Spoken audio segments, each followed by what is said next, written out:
Well, today we're going to talk about a big do and don't for getting organized. This is Sandy, and I'm Jill with Discover Organizing. So Sandy, you just came from working with a client this morning at 7:30 a.m. Why would you do that? Good question. You know, after getting to know my client during the initial walkthrough, she conveyed to me that she's a morning person, and I said, "Wow, so am I." And it was pretty much an instant, connection there, because we were both morning people, and certainly I wanted to go by what was best for her. I thought it was great for me, but it was even better for her that she's a morning person. And so we started at 7:30 this morning. Well, what did you do?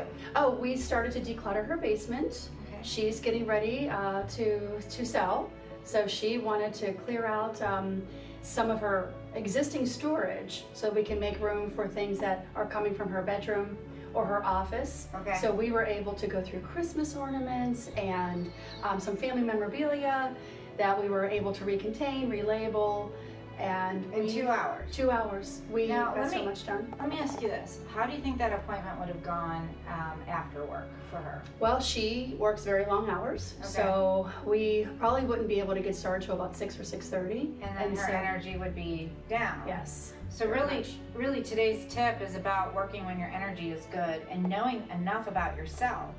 And as professional organizers, we have to help the client evaluate that inside of themselves as well. It's not just us being available to them, but it's about when they can make the best decisions. And it's usually when they've gotten enough sleep, they've gotten enough to eat, they're well hydrated, all the basics that we're supposed to be working on. And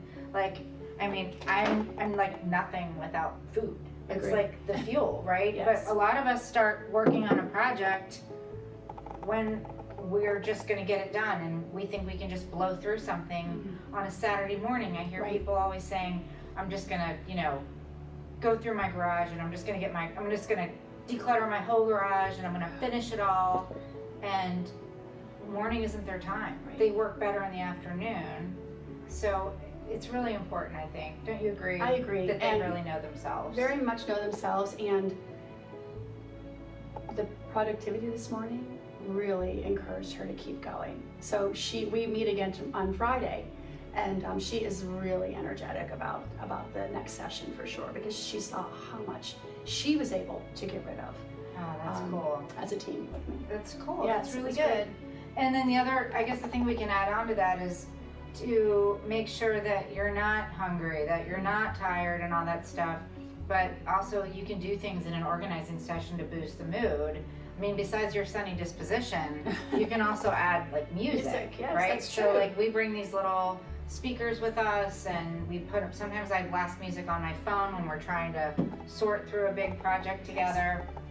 If the client likes it, usually they do. Yes. So, organizing isn't supposed to be painful. True. It's supposed to be a little work, but also a little fun. Yeah, and to get yourself energized, if music is the way. I had a client that played Bruce Springsteen, and he stayed focused. So, yes, productivity for sure. Well, that's your organizing tip for today. Thank you for watching.